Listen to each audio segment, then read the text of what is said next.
네, 안녕하세요. 큰바이 얼굴입니다.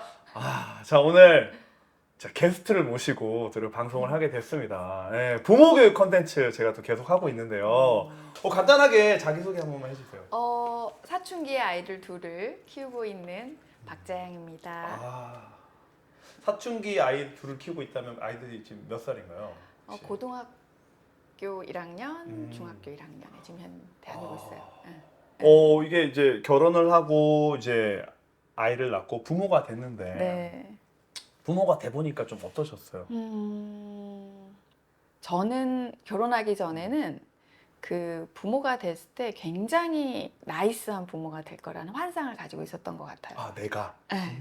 왜냐하면 제가 되게 괜찮은 사람인 줄 알았거든요. 네. 근데 결혼을 하고 저의 밑바닥까지 보는 저의 어떤 인성, 인격을 되게 밑바닥까지 보게 된 게 결혼이라는 것을 통해서 제가 익숙한 제 원래의 원가족의 삶과 네.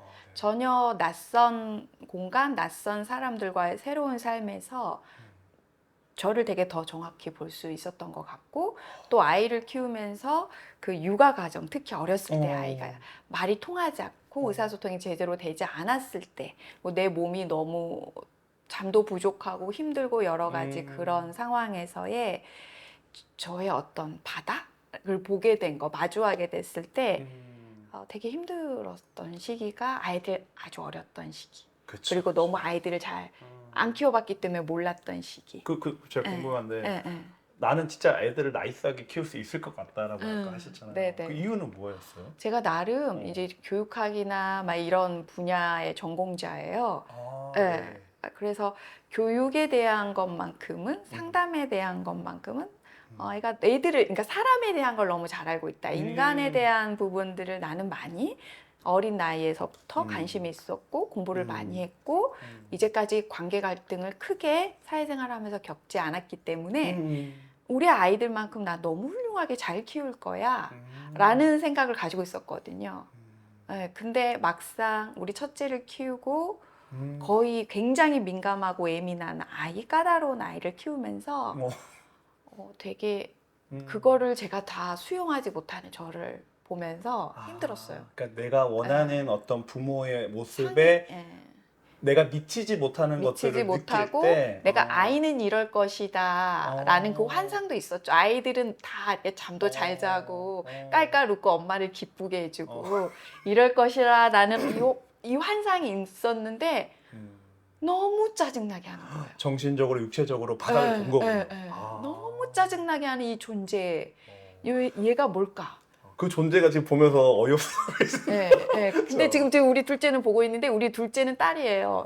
근데 정말 얘는 첫째에 비해서 잠을 잘 자서 둘째는 너무 예쁘고 고마웠어요. 그냥 존재감이 없을 정도로 아이 때는 괜찮았는데 첫째는 태어나자마자 빵 하면서 내 존재감이 이거야를 뿜뿜 뿜어냈어요. 자신의 존재감을 너무 3살까지는 정말 3년 힘들었고 그쵸. 조금씩 이제 크면서 5살 뭐 그러면은 이렇게. 지금 내가 요 시점에서 네. 여기까지 우리 자녀들을 이제 양육하면서 한 10점 만점에 한 그래도 내가 몇 점 정도는 되는 것 그래도 같아요. 평균이 만약에 5점이라고 하면 중간 점수라고 하면 저는 7점 7점 정도이지 않을까.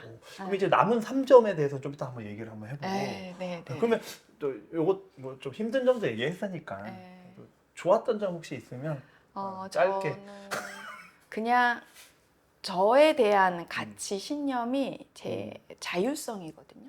자율성. 저는 자유가 되게 중요한 사람이에요. 그래서 결혼하고 나서의 그 자유가 조금 원가족에 비해서는 더 눈치도 봐야 되고 신경 써야 되는 거. 제 스스로 압박했던 것 같은데 그것 때문에 힘들었다고 나중에 느꼈고 그러기 때문에 최대한 이 아이들에 대한 자율성, 자유를 존중해 주는 거에 대해서 그래도 나름 인내심을 갖고 했다는 거는 부모로서 엄마로서 되게 잘했다라고 인정해주고 싶어요. 내 아이들의 어떤 자율성을 이제 인정하고 그거를 이제 보장하게 해주려고 했던 부분들은 잘한 것 같다. 죄송한데 지금 질문을 잘한 걸 물어본 게 아니라 좋았던 좋았던 점. 그 부분은 이따가 있거든요. 좋았던 점은요. 없으시면 회사하셔야 되는 거예요. 아니에요. 굳이 뭐 이렇게. 우리 아이들이 주는 그 네. 기쁨인데 네. 아주 구체적으로 말하면 우리 아이들이 신체적으로 잘 자라는 거. 예. 부족하지 않게. 예, 그리고 인성적으로 잘 자란 거. 절대 사춘기가 와도 정말 선을 막 넘지 않았던 부분들. 그래서 그런 부분들이 좋았군요. 네, 그리고 자율성이라는 것을 줬을 때 나름의 그 자율성을 잘 통제감을 가지고 지금 살아오고 죄송한데 있는 그 부분이 그거를 뒷부분에 얘기를 해야 돼서 그래요? 너무 많이 그래서 처음부터 지금 자꾸 이렇게 이렇게 치시는 거예요? 예, 그냥 보고 있는 그 자체가 행복해요, 아이들이. 보는 것만으로도 행복했군요. 네, 아이들이 주는 미소, 얼굴, 뭐 이렇게 신체적인 거 뿌듯하죠. 아니 그만 얘기하셔도 될 것 같고요. 네, 좋습니다. 자 그러면 사실은 상담도 하셨고 또 가족들도 많이 만나잖아요.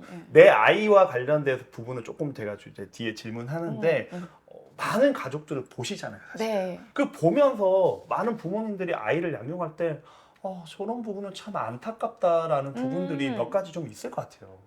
통제하려는 거. 첫 번째. 통제하려고 한다는 건 조금 구체적으로 말씀하시면?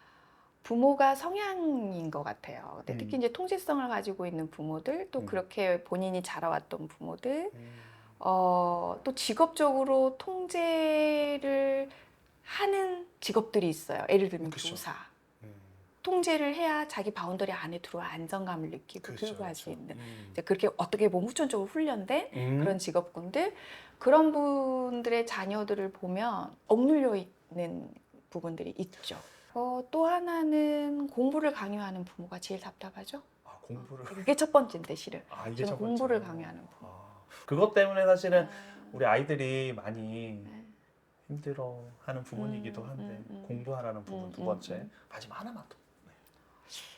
마지막 하나 더. 아까 분명히 많다고 하셨는데. 많은데 네. 그 두 가지가 그 다음에 아이의 감정을 이제 잘 예민하게 잘 못 보는 거죠. 네? 되게 둔한 거죠. 아이들 정서에 대해서 둔감한 그러니까 거. 내 아이에 대해서 잘 모르는다는 네, 거죠. 근데 그 부모들의 특성이 있어요. 자기 정서도 둔감해요. 자기 정서도 못 알아차려요. 나도 모르고 내 아이도 모른다. 근데 이제 예민하다 그래서 예민하게 바로 이렇게 들어가는 게 아니라 관찰만 할 필요가 있는 거죠. 그러니까 그 세 가지가 이제 부모님들이 자녀한테 가장 많이 하는 실수라고 생각하시는군요. 제가 봤을 때. 좋습니다. 네. 역시. 네. 네. 아름다운 멘트 한번. 역시 그다음. 역시 예상했던 대답들을 또 해주셔가지고 뻔한 대답. 네, 감사하고요. 내가 자녀를 키울 때 내가 되게 중요하게 생각했던 가치들과 이런 부분들이 있었을 것 같아요. 네. 그것들 어떤 것들이 있었나요? 제일 중요한 거는 자기의 삶을 스스로 꾸려서 살아가는 멘탈이에요, 저는. 자기 주도성. 그럼 그것들이 중요하게 생각하셨잖아요. 네. 그럼 그것들을 우리 아이들이 그렇게 하기 위해서 어떤 이렇게 양육을 하셨는지. 자율성을 최대한 발휘했죠. 어떻게요?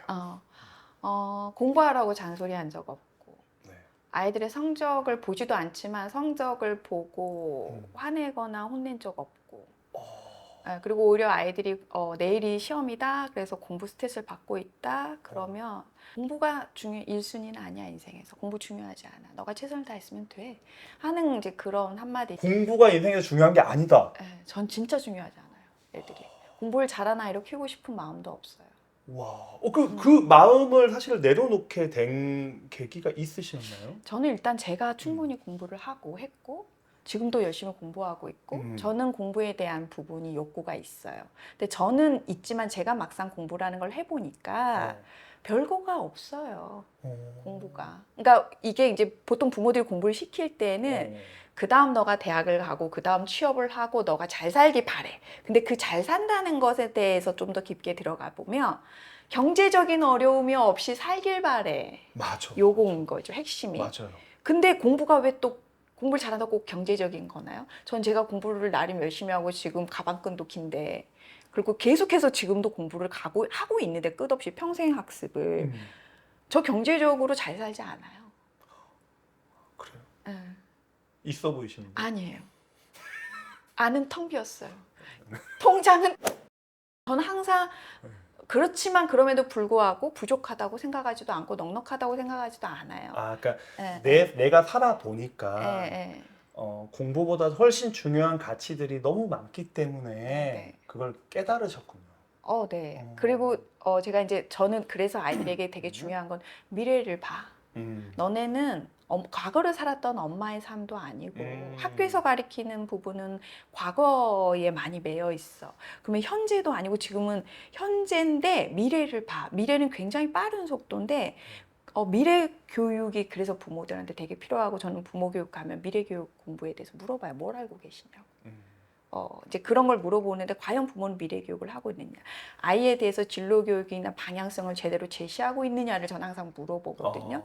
그러니까 부모가 미래 교육을 하지 않아서 잘못된 방향을 제시할 때, 한 번씩 코칭을 할 때, 코칭을 해 갈 때 전혀 애들이 과거지향적인 공부를 하는 거는 애들의 앞으로의 그 삶들, 우리의 앞으로의 못 따라가는. 그러니까 저도 참 동의하는 게 저희가 사실은 학창시절에 네, 했던 공부랑 네. 지금 청소년들이 하고 있는 공부의 어떤 근본적인 것들이 달라진 게 하나도 네, 없다고 저도 네, 생각하거든요. 맞아요. 근데 사실은 진로가 바뀌었잖아요. 음. 직업도 자주 바뀌고 동시에 여러 가지 직업을 선택하게 됐고 네. 또 새로운 다양한 직업들이 많이 생겨났는데 네. 그럼 좀 더 구체적으로 얘기하시면 안 돼요? 어떤 그 자기 주도성을 키우기 위해서 어떤 네. 뭐 어떤 큰 가치 뭐 이런 건 알겠고 네, 집안에서 약간 구체적으로 네. 집안에서 일상적으로 어떻게 아이들한테 어떤 그런 걸 했는지가 좀 궁금해요. 저는 그러니까 뭔가를 이거 해 푸시하고 그 뭐라 그러지, 주입시키지 않고 집어 넣어주지는 않는데. 그 예를 들어 드릴게요. 방 청소를 안 해요. 어렸을 땐 제가 집안일을 시켰어요. 그걸 같이 역할 분담을 했어요. 근데 최근 들어서 아이들이 이제 중고등학생이 되니까 정말 애들이 시간이 바쁜 거예요. 근데 저도 역시 일하는 워킹맘인데 직장 여성인데 저도 퇴근하고 오고 또 공부하는 부분들이 있고 하면 정말 몸도 지치고 힘들어요. 전 잠이 정말 부족할 정도거든요. 아이들도 살림도 챙겨야 되고 일정 부분 애들이 도와주지만 초등학교 다녔을 때만큼 애들이 지금 도와주지는 못해요. 그리고 그만큼도 요구하진 않아요. 예전에는 우리 아들이 청소 역할이 무조건 있었고 우리 딸이 뭐 설거지 역할이 있었고 이제 이런 부분들이 있었다면 지금은 그렇게까지는 없거든요. 그러면 아이들이 몇 살 때부터 집안일을 혹시 했나요? 초등학교 때부터 했는데 정확히 그래도 최소한은 초등학교 고학년 때는 정말 이제 잘했고 우리 딸 같은 경우는 이미 유아 때부터도 그냥 알아서 도와주는 아이였어요. 눈치가 굉장히 빠른 아이, 민감한 아이. 그래서 엄마가 이렇게만 해도 뭘 찾는지를 아는 아이. 그래서 이제 얘가 호흡이 맞으니까 더 일을 많이 시켰던 것 같고 나도 모르게. 네. 근데 이제 저도 초등학교 1학년 때부터 밥을 할 수 있었거든요.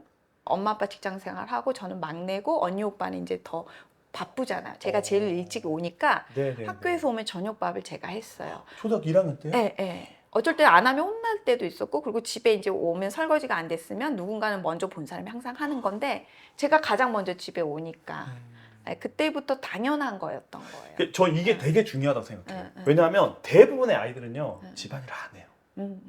이미 초등학교 때는 거의 안 해요, 애들이. 그렇죠. 그리고 집안의 일은 당연히 엄마가 해야 된다는 생각을 하고 있는 아이들도 되게 많거든요. 근데 이 부분이 사실은 자기 주도성으로 키우는데 저는 굉장히 중요한 요소라고 저도 중요하다고 생각하거든요. 생각했어요. 집안일을 역할 분담하는 거. 공동체잖아요. 가족은 공동체인데 그 공동체에서 한 사람만 뭔가를 한다? 그건 전 공동체가 아니라고 봐요.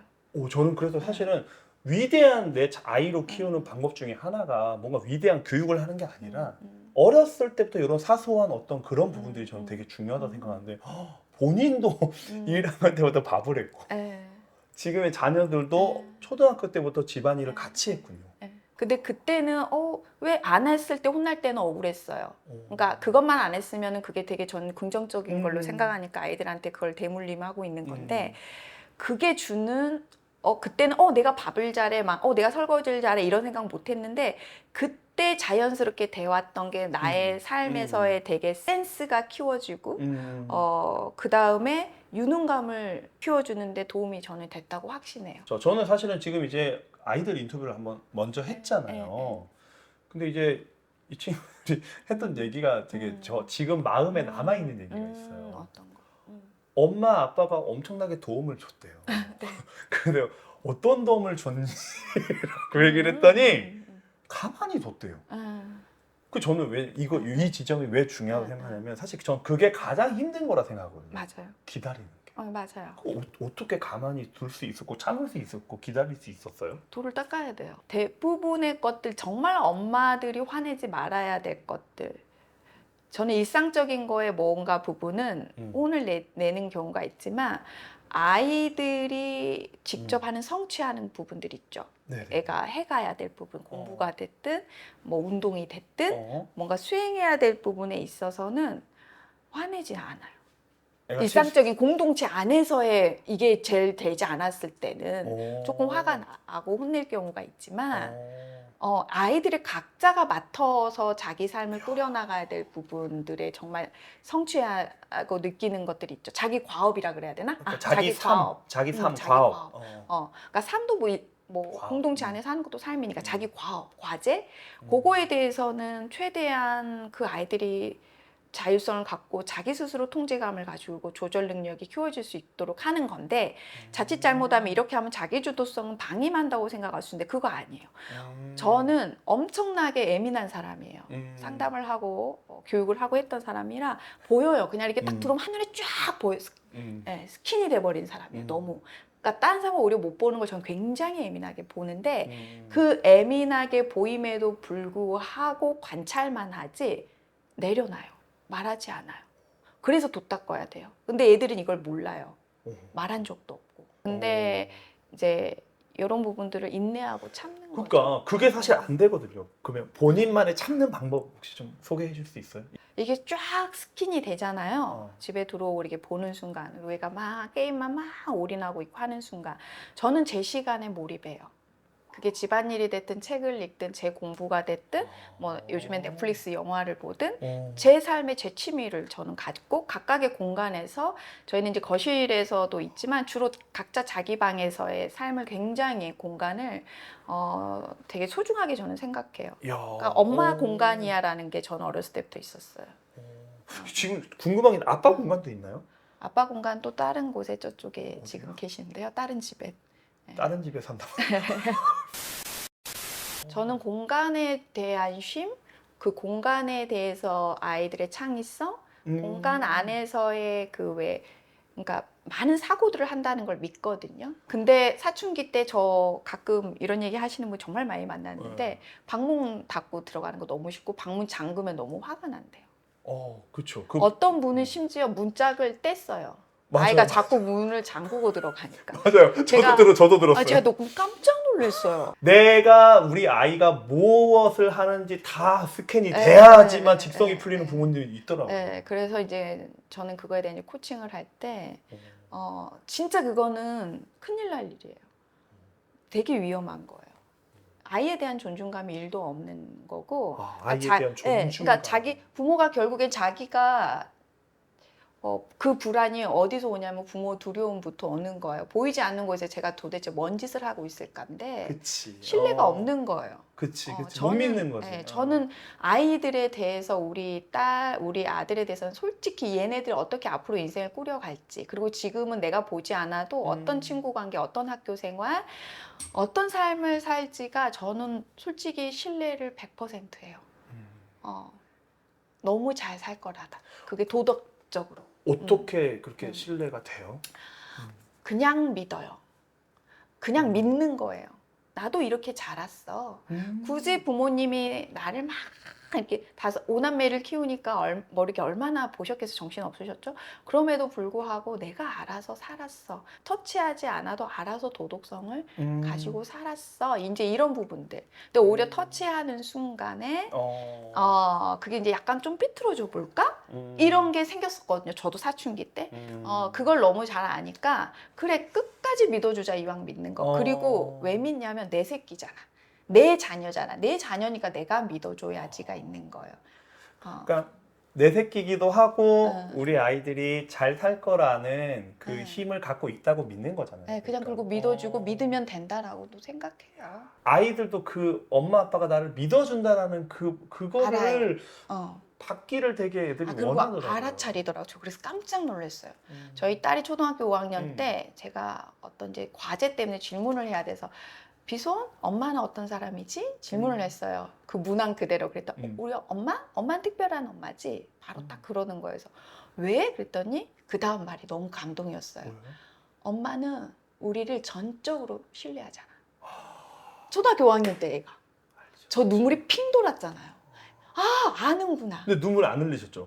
그때 눈물이 핑 돌았어. 돌기만 했죠. 빨갰어요. 왜냐면 그 INTJ들이 안 울어.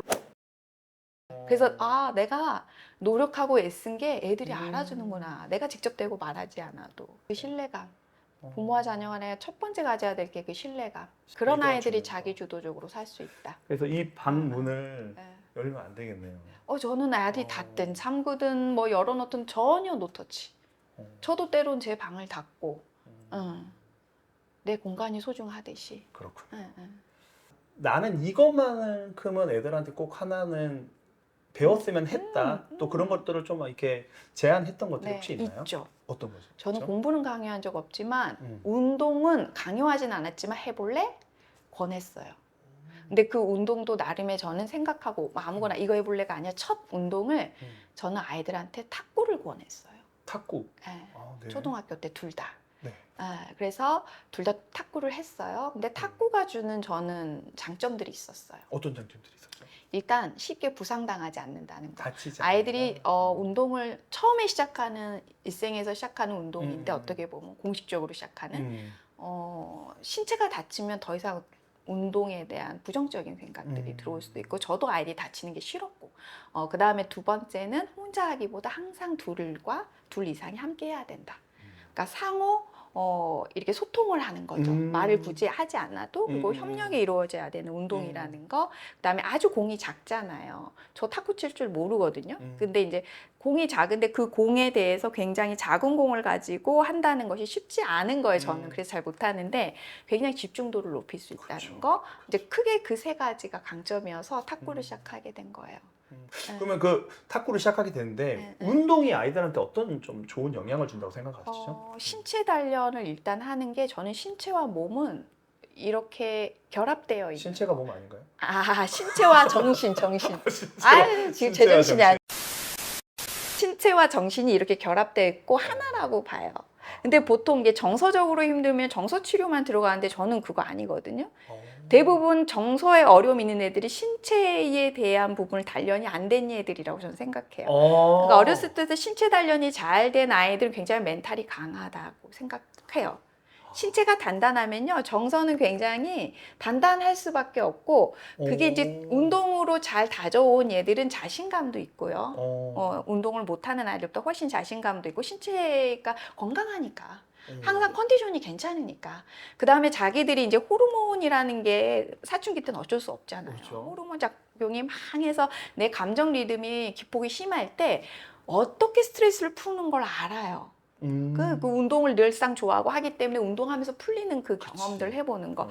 그래서 분출할 수 있는 호르몬 밸런스를 굉장히 잘 맞춰주는 게 운동이라는 거. 마음이 아픈 친구들도 사실은 육체적인 부분이 같이 치료를 해야 된다는 것도 굉장히 새로운 어떤 통찰을 주는 핵심이에요. 메시지네요. 그리고 부모들이 착각하는 게 있는데 어렸을 때 공부부터 가르치기보다는 운동부터 애가 평생 운동을 그냥 자연스럽게 할 수 있도록 운동이 즐거울 수 있도록 하나의 취미로 만들어주는 거. 요게 몸에 배일 수 있도록 요거 굉장히 중요한데 그 운동이 체육 활동이 주는 게 뇌 발달에 가장 최고예요. 그거는 뛰어노는 거, 그거는 앉아서 공부하는 것보다 훨씬 검증이 된 부분이죠. 뇌는 전체적 균형이 밸런스가 잘 맞춰서 발달해야 되기 때문에 그래서 체육 활동은 저는 1순위. 그러니까 제가 안타까운 게 대한민국 청소년들이 특히 여고생은요 가장 운동을 안 하는 세계 싫어하죠. 1위래요. 운동 안 한대요 아예. 저는 그거 공감해요. 저도 그랬어요. 그나마 제가 춤을 좋아해서 춤을 춰서 그렇지 춤을 혼자 췄어요. 댄스를. 춤을요? 네, 끊임없이 저는 그 거울 보고 집에서 어렸을 때 거의 30대까지. 30대까지 춤을 추셨다고요? 그러면 이제 정리를 한번 해보면 자녀를 키울 때 이제 가장 중요하게 생각하는 세 가지가 첫 번째가 아이에 대한 자율성. 자율성. 자율성을 존중해야 하라. 그리고 두 번째가 운동. 신체 단련. 그렇죠. 마지막 체육 하나 활동. 이제 하나만 더 말씀해 주시면 됩니다. 마지막 하나는 그러게요. 두 개면은 자연스럽게 해결이 아니, 되는데. 어제 전화하셨잖아요. 있어요. 저한테 전화해서 있어요. 질문 그게 뭐냐고 물어보셨잖아요. 공감. 지금 급하게 생각하신 거 아니에요? 근데 제가 되게 중요하게 생각하는 거예요. 떠올랐어요. 공감 능력. 공감 능력이요?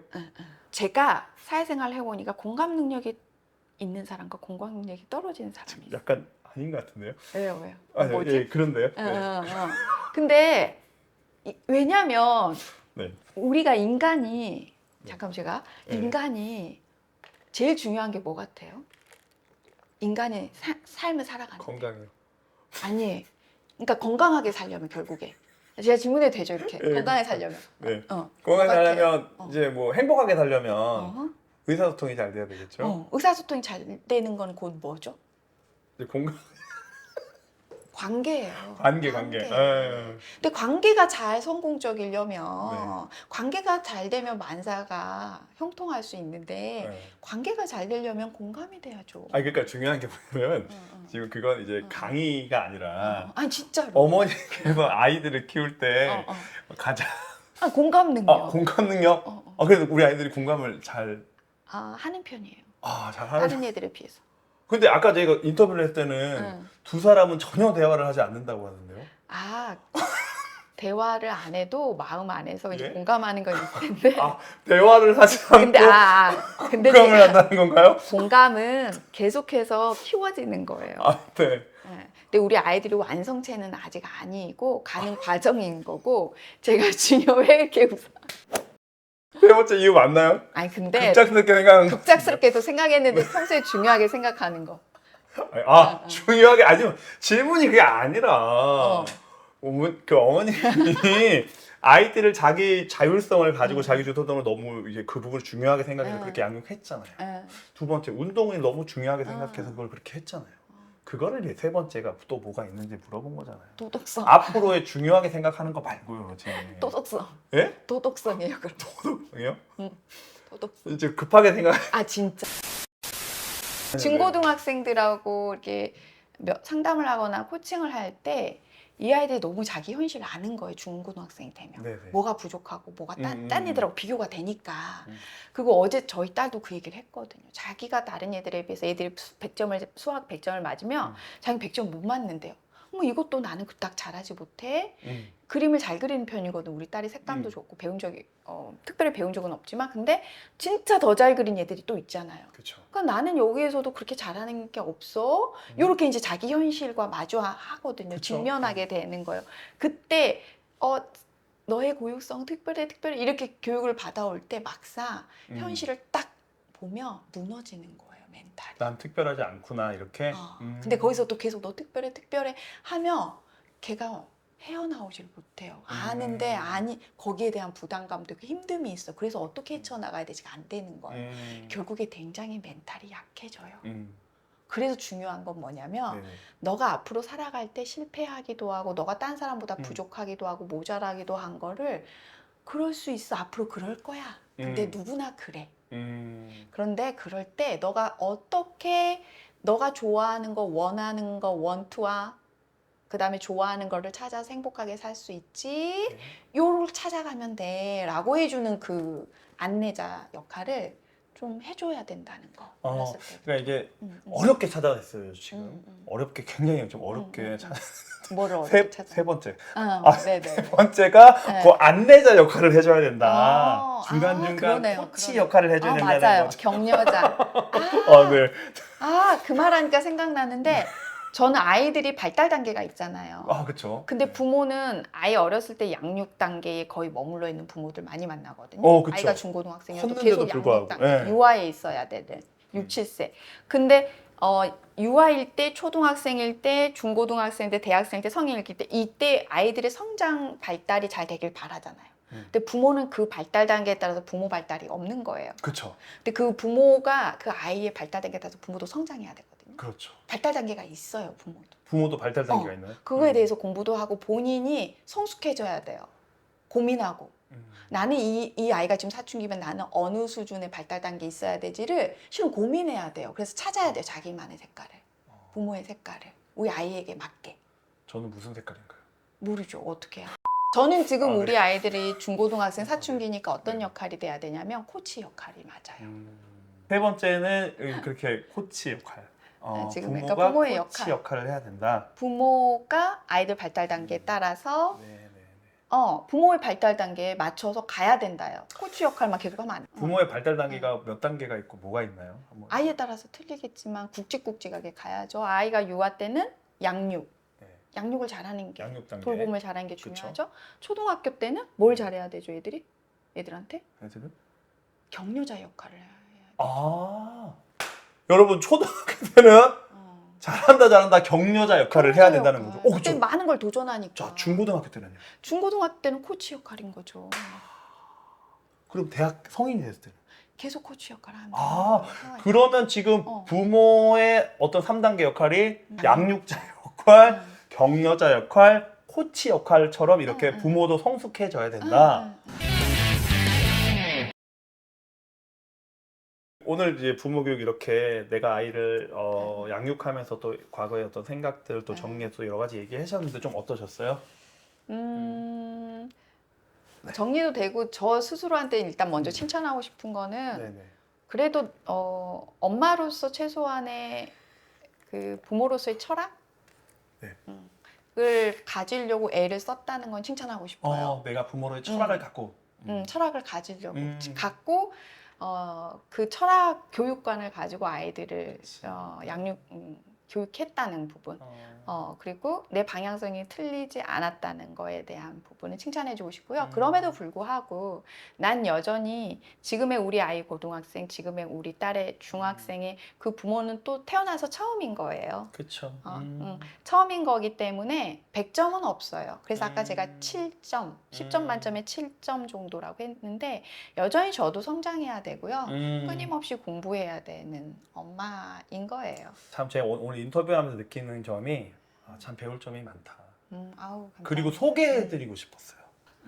많은 부모님들한테 배울 점이 많고 좀 소개해드리고 싶어서 네, 감사해요. 저도 영광이에요. 제가 이렇게 나오게 돼서. 찾아오게 되었습니다. 네네. 자, 오늘 함께 해주셔서 감사하고요. 네. 우리 마지막으로 여기서 인사드리고 네. 끝내도록 하겠습니다. 어떻게 감사합니다. 감사합니다.